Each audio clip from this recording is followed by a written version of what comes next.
Welcome back, Life Sciences. I hope you had a quick little break, had a little bit to snack on, a little bit of water, get all your energy levels up. Remember, we are looking at the concept of microorganisms, really small, all right?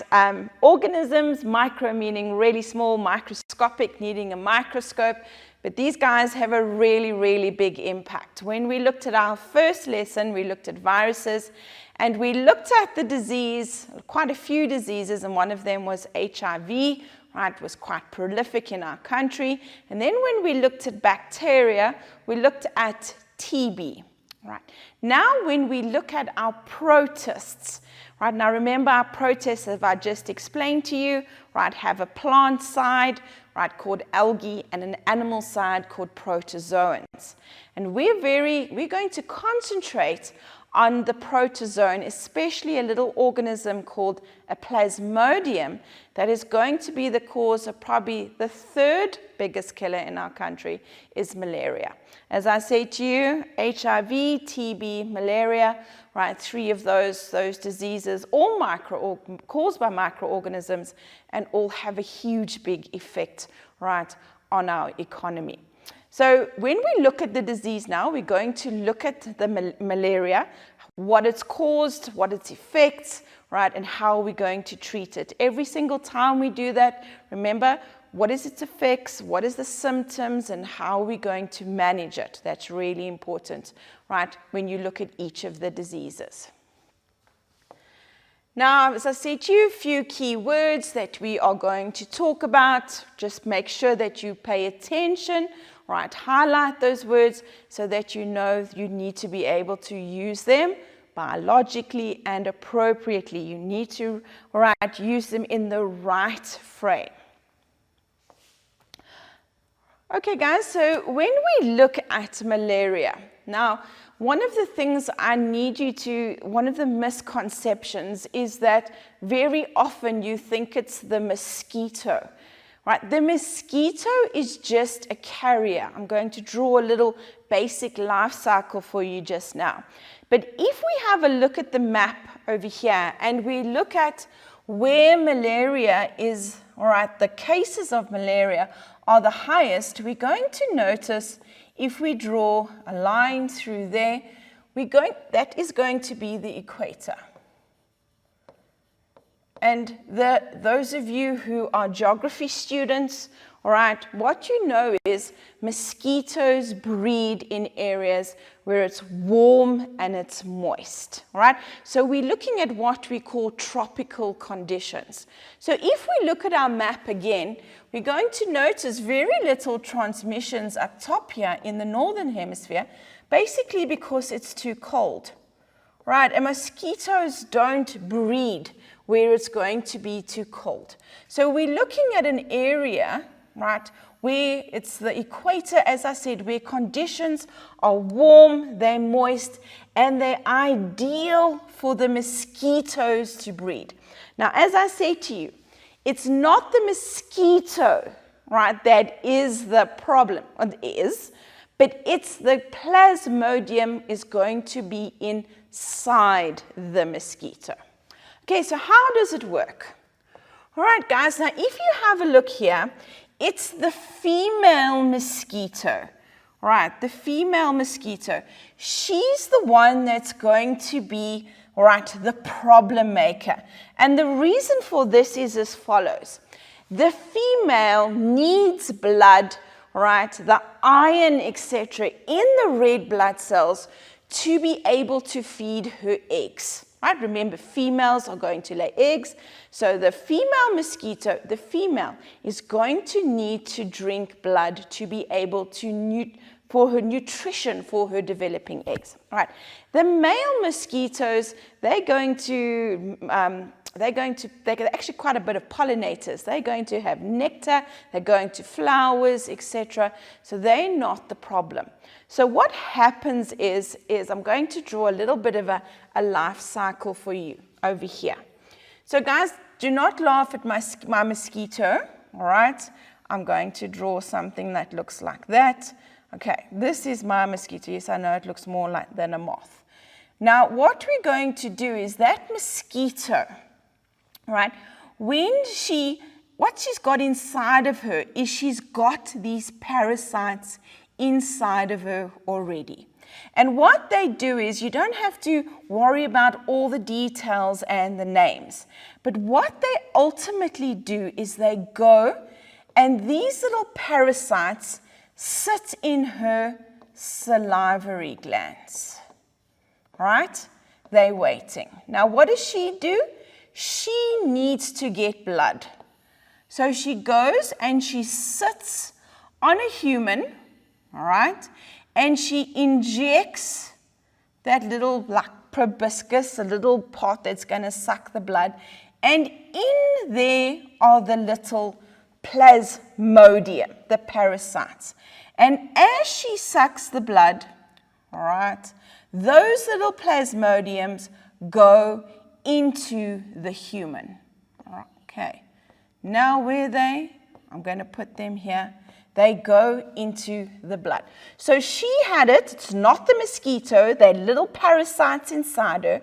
She goes and she bites somebody. She puts it into the blood, and they now go into the bloodstream. And they go and they sit in this beautiful big organ, right, called the liver. And that's where they start to sit. All right. So what they start to do is, they come into the body, they go into, and they kind of like incubate into the liver. And what they eventually do, and as you can see, when they are inside the liver, one of the things that could happen when somebody could have malaria is something called jaundice. And jaundice is when people go, it's called yellow jaundice. They kind of go yellowish, their eyes and that, because their liver is not working properly, right? Not taking out all the toxins, and a lot of the poisons and that kind of infiltrate the blood because the liver has been damaged by the malaria.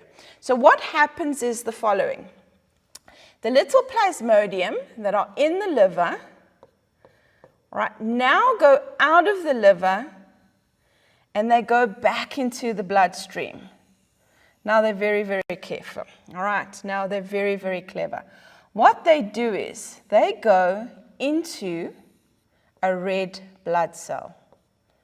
Right, so what they do is they go and they attack the red blood cell and they actually kill it. And they're quite clever because then they actually, in the red blood cell, they've taken out all the iron, they've killed the red blood cell. Anemia, right, lack of iron is one of the side effects.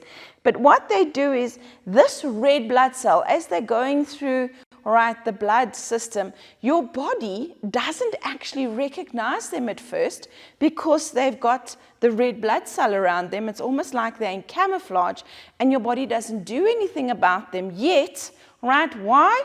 Right, because they're in disguise, right? They're in disguise. Obviously, once your immune system is triggered, that there are these parasites in your body, so the symptoms, etc., are going to start to show. So guys, so what happens then if they're in your blood again? So if the mosquito comes down and sucks up your blood and you've got those malaria parasites, that's how she can become infected, right? Just remember, it's not the mosquito, it's the plasmodium, the parasites inside. Okay, so guys, if we have a look here, so once these plasmodium are in the body, they're going to have all of these symptoms, right? A lot of them are very similar to the flu, right? Because they've got headaches, you've got fever, you're tired because your red blood cells, right, have been destroyed. You could feel aches and pains, right? Very serious ones can cause serious brain damage and die, right? That's why it's really important. But you feel it, you're sick, you're not well, you're lethargic, you're tired, you don't feel like, You don't feel like working. You don't feel like going to school. And that could have an effect, as we can see. It has an effect on the economy. If you don't go to work, you're maybe not getting paid. If you don't go to school, maybe you're not passing. If you're not passing, you don't get a good, school report. If you don't get a good school report, maybe you can't get into university. You can't get into university, maybe you don't get a good job, etc. So, the repercussions can be quite severe. Okay, so how do we manage it? How do we manage it? Our biggest areas are north in Limpopo. That's where we have, the most cases of malaria, because up in the northern province, Limpopo area there, as I said, nice, moist, tropical areas, ideal for mosquitoes. So one of the ways in which we, that we do is spray with DDT. Now, DDT has been banned in a lot of countries, but we do use it because it has shown to be very effective, when it comes to spraying of houses, spraying of settlements, etc., to try and get rid of the mosquitoes. So the problem is, because it's a parasite, and it stays inside the mosquito, we actually have to come up with ways to get rid of the mosquito, or stop the mosquito from biting us. So the first one, we spray, we kill the mosquitoes. That's one way which we can do it. The second way is we need to stop mosquitoes from biting us. And these are what we call ITNs, They are insecticide-treated nets. And what we mean by that is, the insecticides kill insects. That's what they're going to do. They kill insects. So they're going to kill the mosquito. But if you have a look at this lady, what's going to happen is it's also going to stop the mosquito from coming into her room, coming there and biting either of them. So that it has a barrier method, but they're also treated with insecticide that then kills the mosquito as well. There are lots of other ways that we can stop it. I don't know about you. Maybe you have spray. Maybe you burn something, Wearing long sleeves, long clothes, preventing the mosquitoes from biting you, Another way is sometimes if you know that you're going into an area, where there are a lot of mosquitoes and the area is known for malaria, then maybe you can have what is called a prophylactic. There are medicines that you can take to prevent, from malaria, prevent you from getting malaria, etc. So what we do is we've got to try and get rid of the mosquito all we can, or we can stop the mosquito from biting us, trying to get them to stop biting. Okay, so one of the things you also need to do is we need to diagnose very quickly. So if we know that we have malaria, we need to get to a doctor so the doctor can treat us. And as I said, it's very tricky because it's the same symptoms and the same signs that we often see when we think we've just got a cold, or we've just got flu. But what usually happens is that it will persist. So we'll get fever, and then our body fights it, and then it goes down. And then about 2 or 3 days later again, then we get high fever again. So we've got this constant spiking where the fever goes up, then it goes down. Then the fever goes up and fever goes down. Because generally that doesn't usually happen when you have a cold or flu. It will stay there. One of the treatments is Coartem, quite a successful treatment of malaria. So if you do know, that you have malaria, obviously you need to treat it as soon as possible. It is not contagious, What does that mean? If you have it, you're not going to give it to somebody else, like we saw with TB and what we saw with HIV. Malaria, if you get it, the mosquito bites you, what's in the mosquito is the plasmodium, and you have got that parasite inside of you that you need to be able to get rid of. All right, guys, that's all for now. We're going to take a quick break, and then we'll be right back.